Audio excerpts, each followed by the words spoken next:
protein. May egg, hard cheese, onion, tomato, and chicken breast. Lalagyan din natin ng fiber, lettuce, oyster sauce, sriracha, chicken breast, onion, cheese, tomato, egg, and mustard.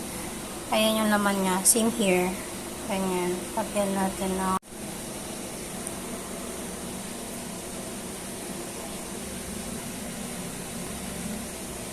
yan na. Pretty.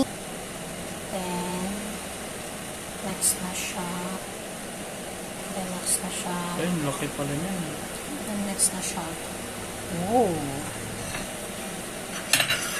So, lumabas na siya. Wow.